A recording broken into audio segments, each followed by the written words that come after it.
Uh, so, so I discussed.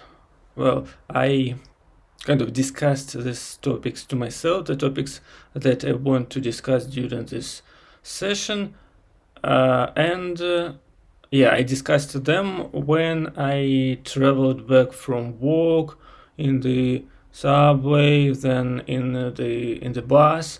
So I kind of repeated them once, but it was more about thinking what to say than the actual talk, because I speak to myself. I made lots of pauses, and right now, I'm going to record these topics on this particular video and do this without huge pauses between the sentences or in the sentences itself. And another remark about making these videos, the goal of these videos for me is to practice my spoken conversation in the form of the monologue, because I think that talking to someone who knows English will be like in like the exchange of lines, and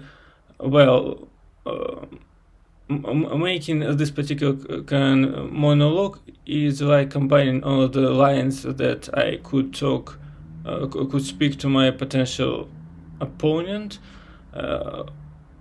together, combining all these lines together. So I watched several. I watched some YouTubers, and I noticed that sometimes if I listen to them without looking at them, they speak quite fluently. But when I watch the videos, I see that after each sentence they do this like cut jump moment. I think they recorded all the video, and and then they edited it by cutting all the pauses between the sentences, so that the speech sounds natural, as if they were talking all the time without making any pauses for thinking, or without making any mistakes and then re-recording the same lines. It's like it's as if they had the script the way the TV shows have, and they go on the script, but they don't have the script, and this effect is achieved by editing the original video and removing all the pauses between the sentences, so that the speech looks removing, so that the speech looks like this continuous monologue. And I'm not going to do this because it will take lots of time from me. I'm not going to make videos for videos. I'm going to do them because it's easier to write monologues, to record monologues for the videos on YouTube, then record monologues for audio, because really it's more natural to listen to my own recordings from YouTube, or video recordings, even without looking at me, then just switching off the dictaphone on my phone and listening to the audio that I recorded. Well, maybe because it's more natural for me to see the YouTubers who record their videos on YouTube than listen to the audio podcasts of someone else. So anyway,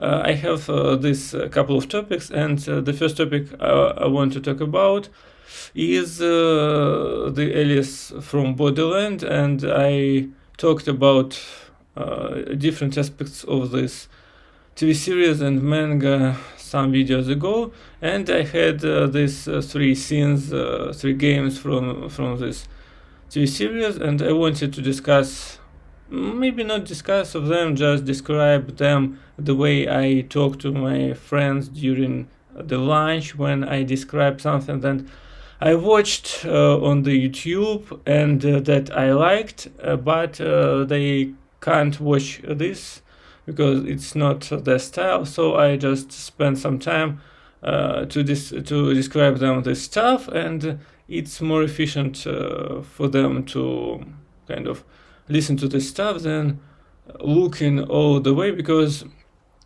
usually I describe only the most maybe the things that had the most strong impact on me. They were the most emotional for me. So the first game I want to talk about is was in the TV series, and it was in manga, in the manga also, but in TV series they added this Dr. Guy,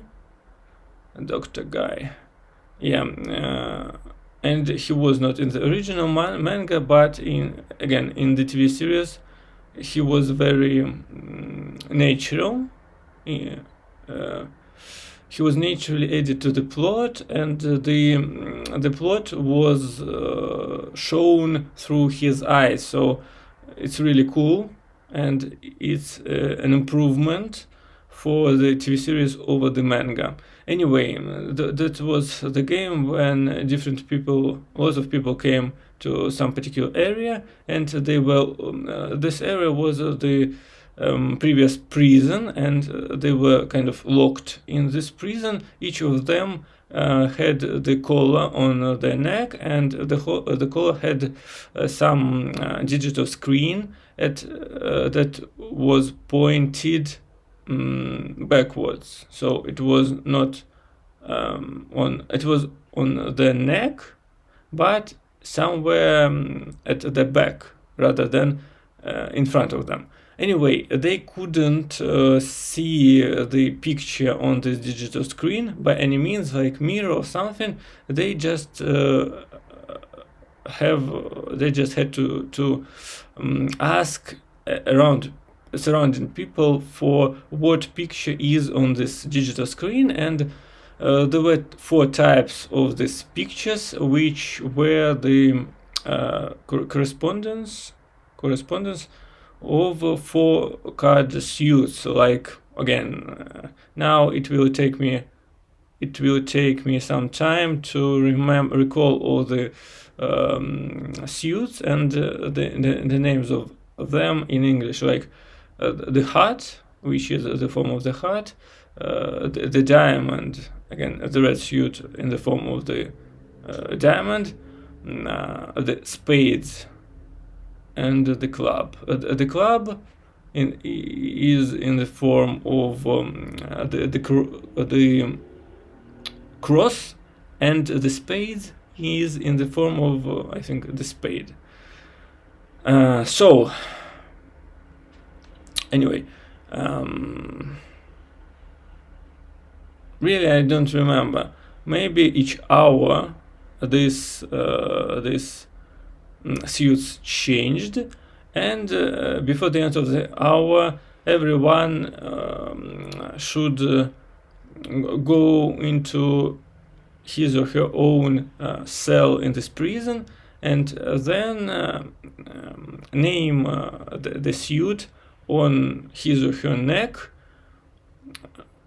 just to someone in this prison. And if the person resisted to give the answer, or if the person gave wrong answer, the collar on their neck blew up, and they died. So there were several groups people. First group that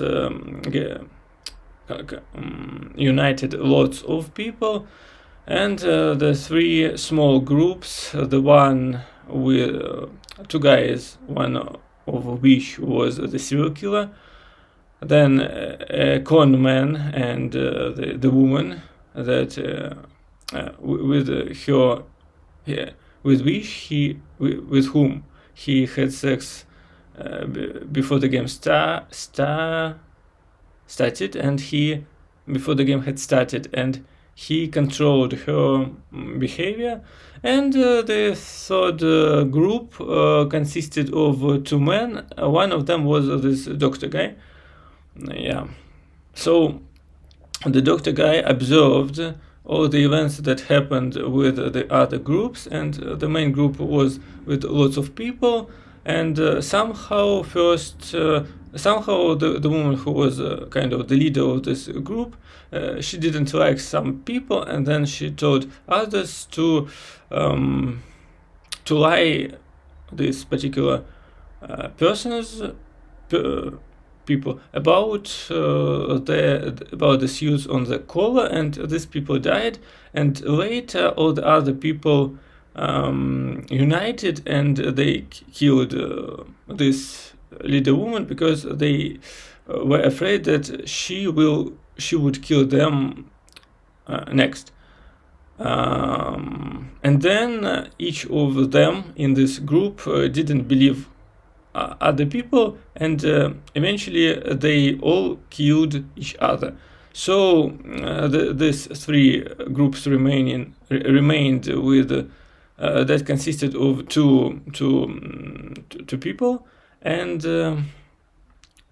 yeah, the idea was to find some particular person who was Jack of I don't know, maybe Jack of Heart or something.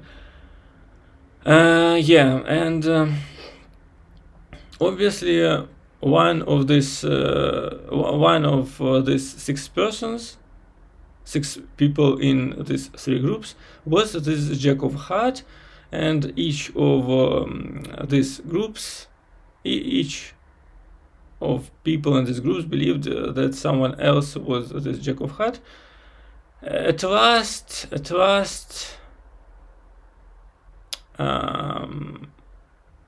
almost all of them said to each other, "Wrong suits," and only after some time, only one guy remained, and he went out of the cell, and he was actually the Jack of let's say Heart, and he was the guy who was in the pair with the serial killer. But then the doctor guy appeared, and this serial killer and the conman appeared. So they together figured out that this Jack of Heart was this particular guy. They didn't want to kill him, like just kill him, because they wanted to get some information about this game from him. And the serial killer guy just used some of his techniques to get the information from this Jack of Hearts. But Jack of Hearts didn't know much, and he had very, very weak spirit, so he didn't last long, and he just refused to give the wrong answer about his about the suit on his collar, and he died because he didn't want to endure this kind of tortures from the serial killer guy. And the doctor was in the pair with the very honest guy. They were spent time together, and the doctor guy explained him the ideas behind the behavior of other groups. And at some point, this honest kind guy, he didn't he couldn't endure all this pressure from this every hour, the possibility to be killed every hour, the possibility that your partner will betray you. So he just didn't give the answer of his suit on his collar, and this suit was told to him by the doctor, and doctor gave him the right answer, and the guy gave the doctor the right answer, but then the guy died, and the doctor remained without any partners, allies, on his own. So how he managed to survive the next round? Well, he asked the guy who then turned out to be the Jack of Heart for the suit on his collar, and the guy gave him the wrong answer. Let's say he said the club. So the doctor didn't trust him in the first place, and he understood that this Jack of the Hearts gave the wrong answer, so the clubs was not the answer. Then the doctor asked the woman who was in the pair with the conman. He asked her the direct question about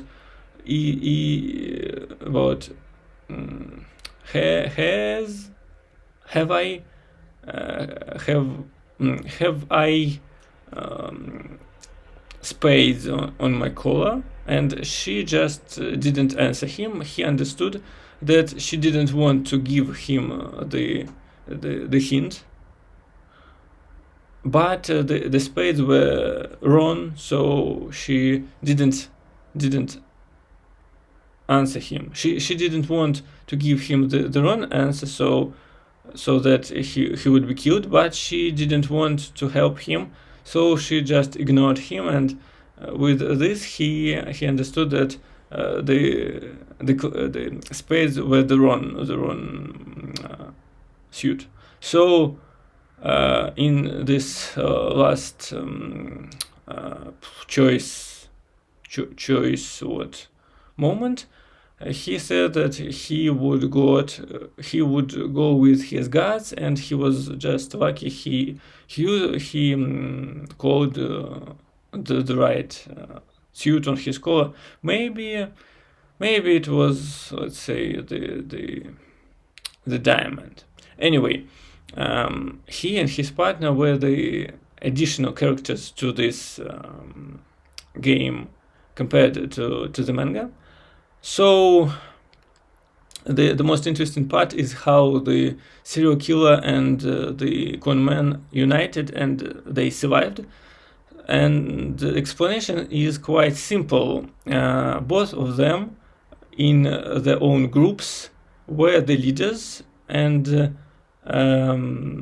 they had their own opinions, they had their own vision of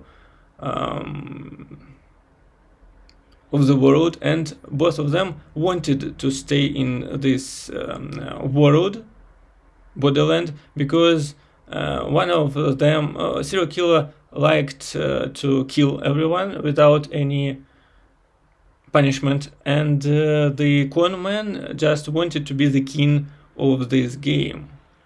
Maybe he wanted to clear the game and then become the king of the game, and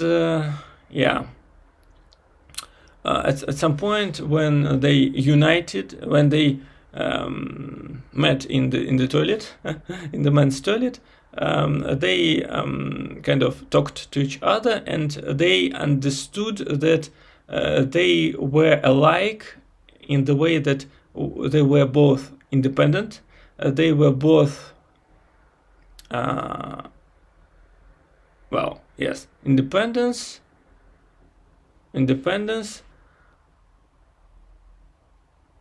Okay, they were not connected to each other by fear or something else.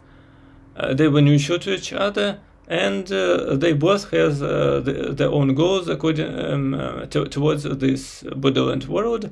So basically, they were all equal, and because of this, they could trust each other. They were equal, and they backed up each other, and they checked the suits on the goals of each other before going to this last session.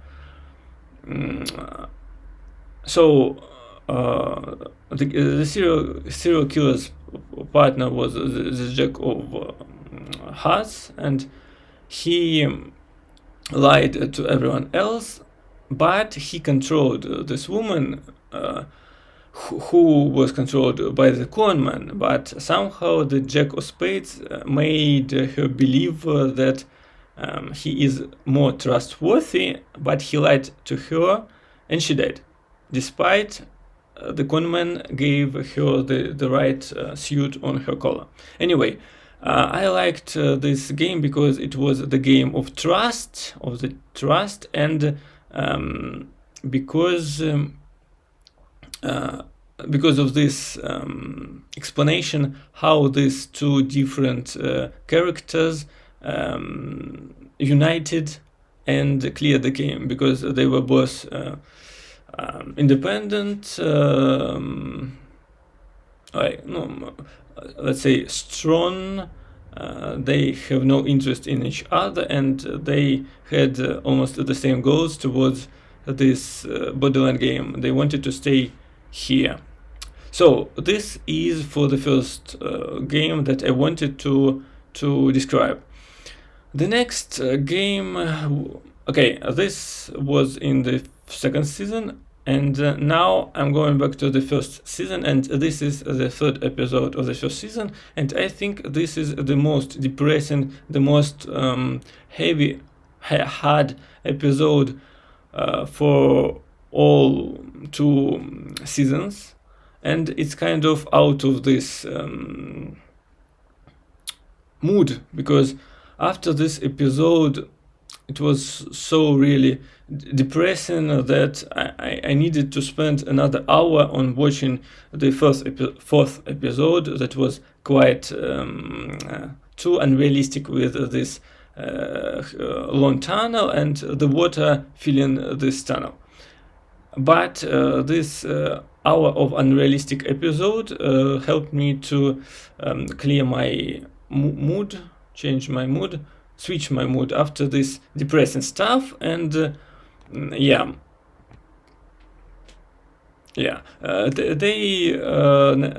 was the episode when these three friends, Arisu and two his friends, with the woman that they met in the first game, they participated in this game of trust, something like that. They had the special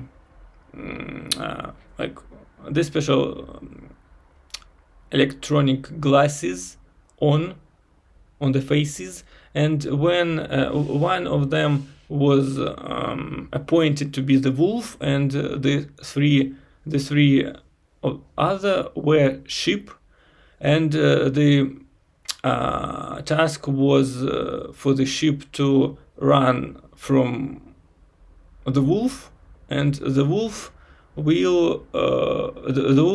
would survive in the end.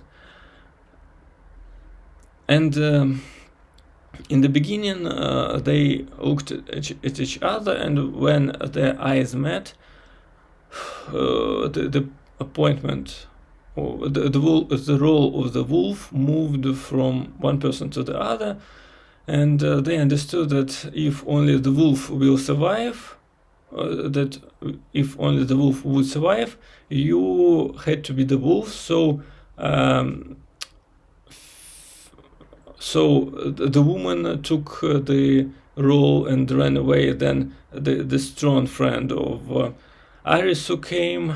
Then somehow his weakest friend took the role, and the last one was Arisu. He just called for his weak friend. That guy looked in the eyes of in Arisu's eyes, and Arisu became the wolf. And from this point, Arisu started to run away and hide from them in this building. It was the botanic garden. Anyway, first he ran far away, and his strong friend tried to find him, but he couldn't. And then Arisu was in his hidden place, and he remembered all the moments from some moments from his early life, when he had his family problems with his father and his brother, and his friends. The two guys were the only something that helped him to that helped him who helped him to live through this crisis in his family. And he realized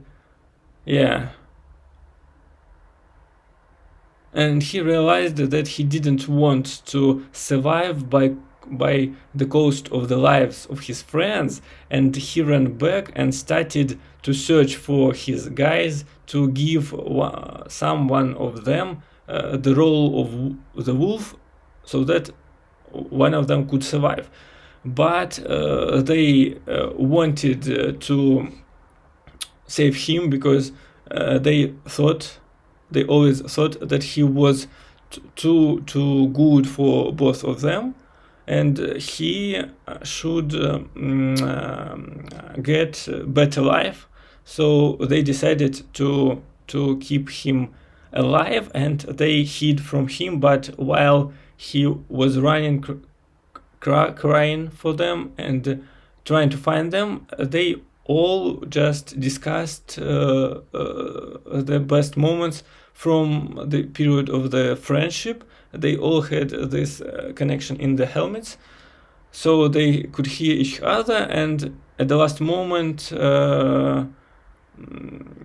when the time was almost up, the strong guy came out of his hidden place, but he didn't look at Arisu, and he just say goodbye to him. And when the time was over, his helmet, his glasses just exploded, and he died in the sight of Arisu. And then Arisu and the other guy and the woman died as well, and Arisu survived, and he cleared the game, and he had this hard emotional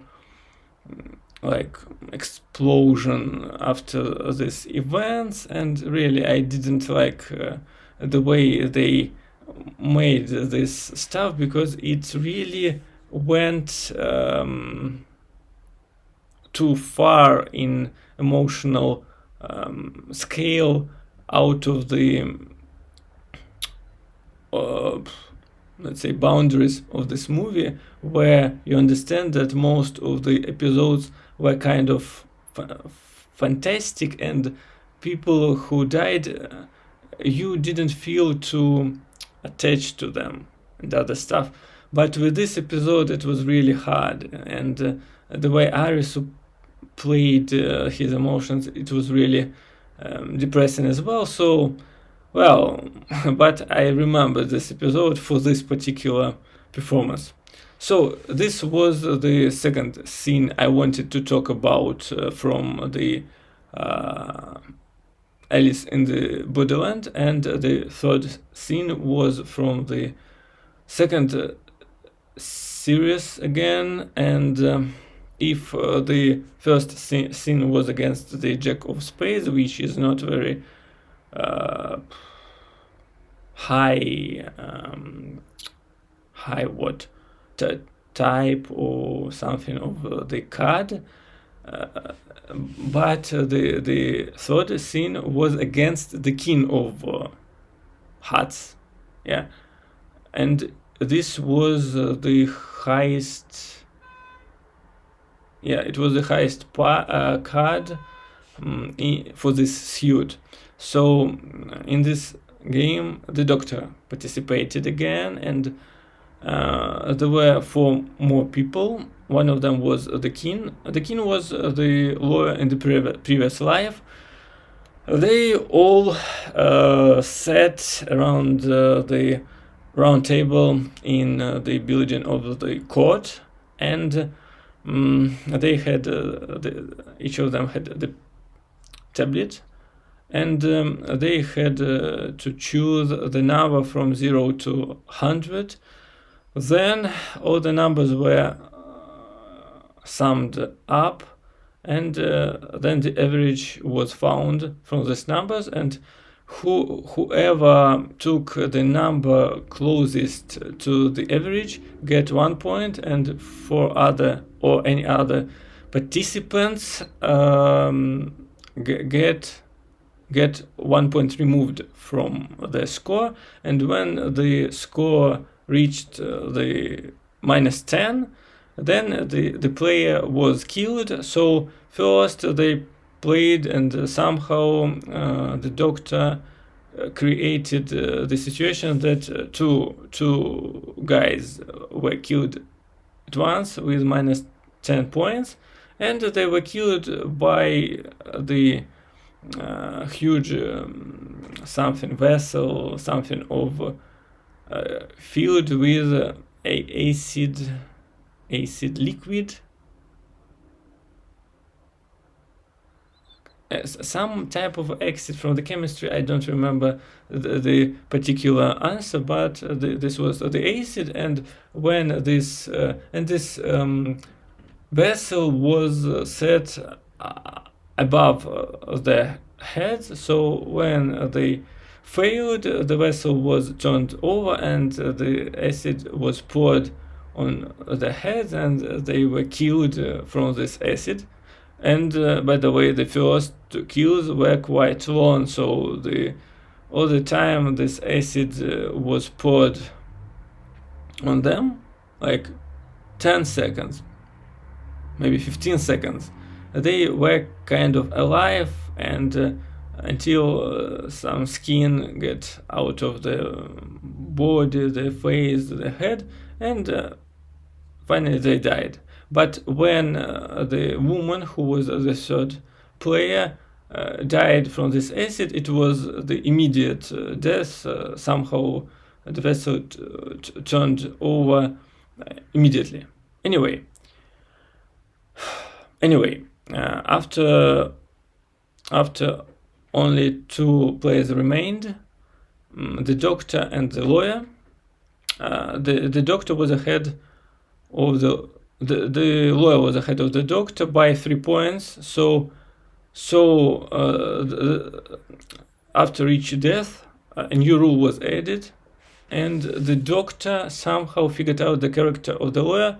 The lawyer believed in the equality for everyone, and he wanted to create the equal conditions of the game for every of the players. So in the end, with only 2 players, the rule was if one of the players chose 100 and the other player chose 0, then the 0 player failed. If the other player chose any other number, he would win.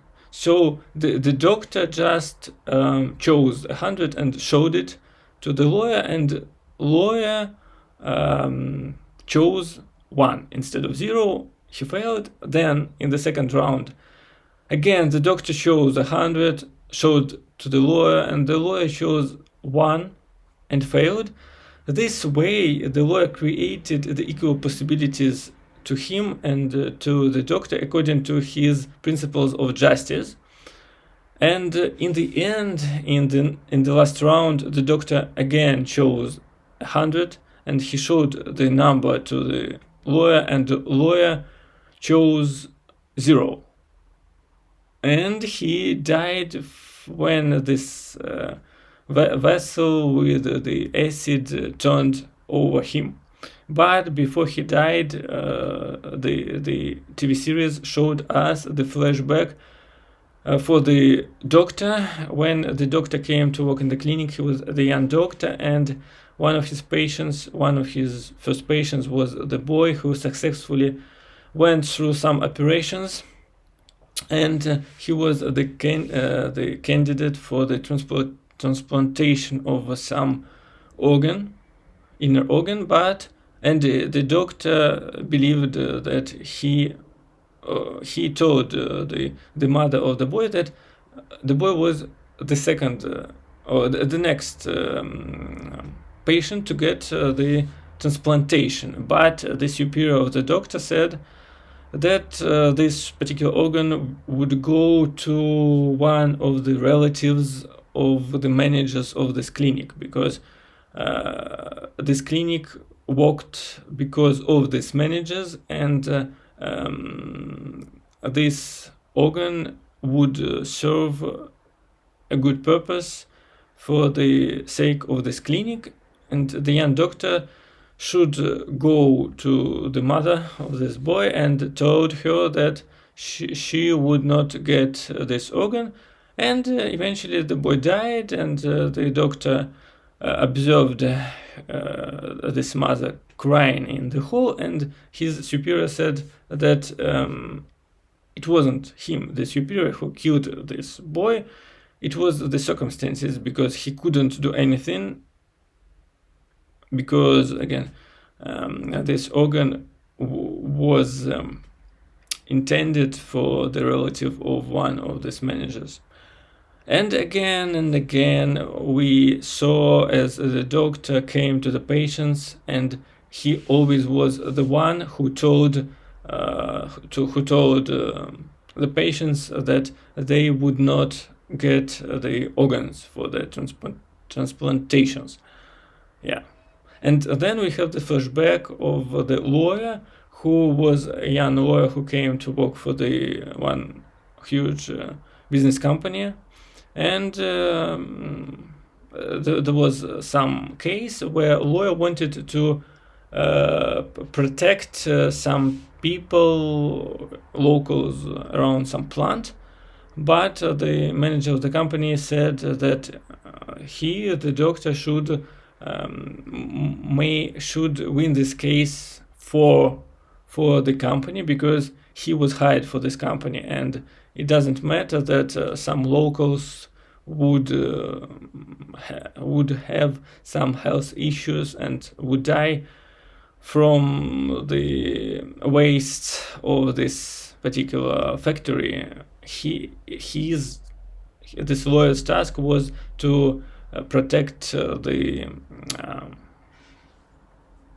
law for his clients, to protect the rights of his clients, and he did it all the time. But when he got into this name and he became the king of spades, at some point he wanted to return back to his ideals, the ideals that every person should be equal in front of the law. And he created his game this way, so that each person was, and he himself was equal in front of the death, because this was the game of chances, choosing the right number. And by choosing these numbers, 100 each time, the doctor, and showing them to the lawyer, the doctor gave the lawyer the chance to choose, to make the right choice, not for the sake of the company, not for the rights of his managers who hired him, but for his ideals. And for his ideals, he wanted this doctor to survive. That's why he, the lawyer, chose all 3 times 0 instead of any other number. And in the end, when he was going to die, he smiled. Yeah, he smiled, and the doctor pointed him, that the lawyer was pointed at him, was emphasized this for him, that the doctor was smiling. Yeah, and the doctor said that he was grateful for the lawyer said that he was grateful for the doctor, because the doctor gave him the chance to live and to die for the sake of his own ideals. And with a smile, he died because of this acid that was poured at him from the vessel above him. And this way the doctor cleared the game. And when he went out of this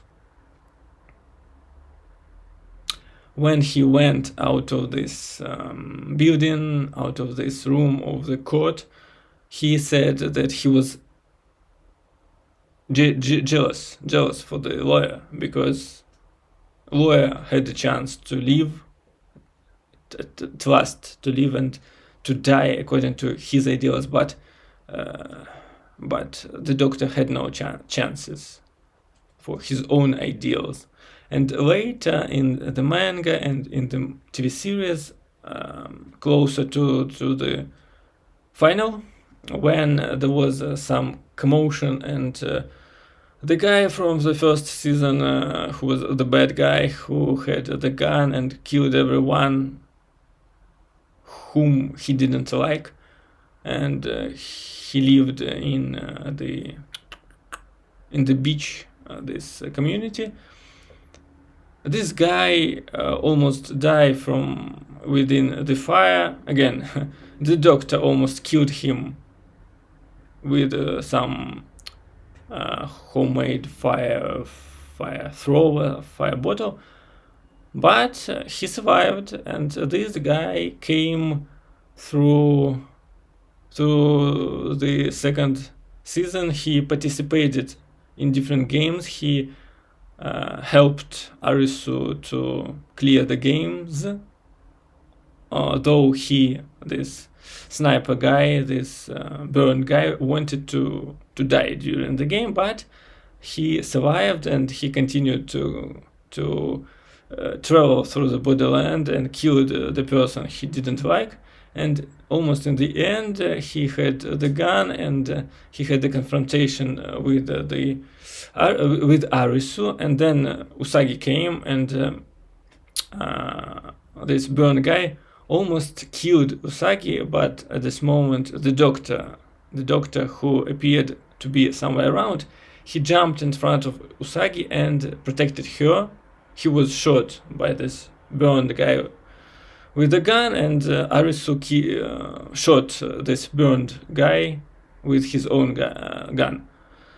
Then Usagi and Arisu came to the wounded doctor and asked him why he jumped out of nowhere and protected Usagi, and he said something like that he wanted to live and to die according to his ideals, and this was his only chance.